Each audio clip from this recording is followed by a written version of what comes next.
So John and I have been friends for almost 20 years, which is impressive seeing that we're still in our 20s. And it's difficult to describe our friendship in the time work allotted me, so... Some of you may remember John moving to California a couple of years ago. A small thing in his life. And honestly, I think it was for some girl. I honestly didn't think he was going to go until he actually left. And not because he didn't want to, but Nalls, hands up again. Hands up, Nalls. Nalls, come on. Nalls, I know there's more of you.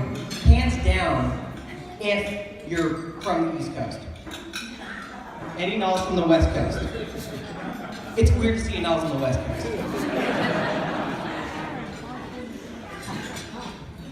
But of course he went, and of course he asked me to plan him a one-of-a-kind cross-country road trip, and asked me to come along. And this wasn't just a straight shot to LA to get him to his eventual bride to be as quickly as possible. This was an 8-day tour through the most intense scenery on the most exhilarating roads this country has to offer. Very John trip.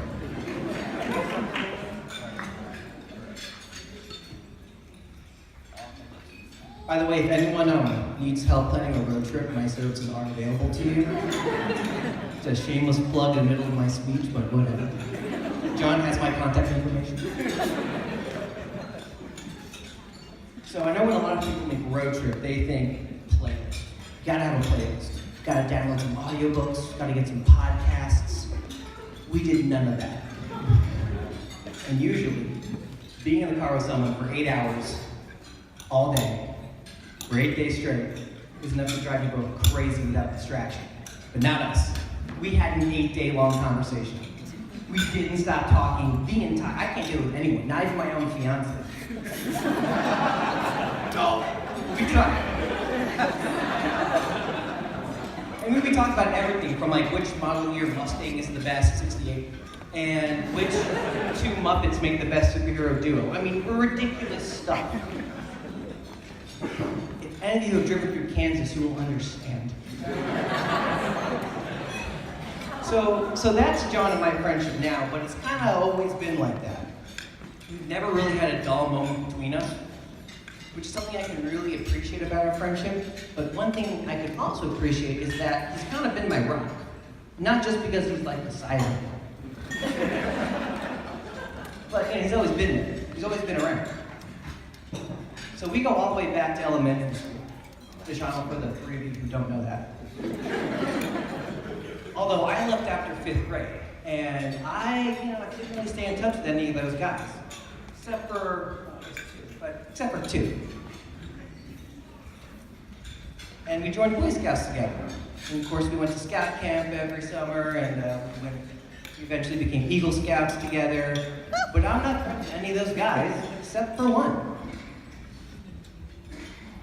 And when I went to high school, I made a ton of new friends. But when I got my first high school fist fight, who'd I call?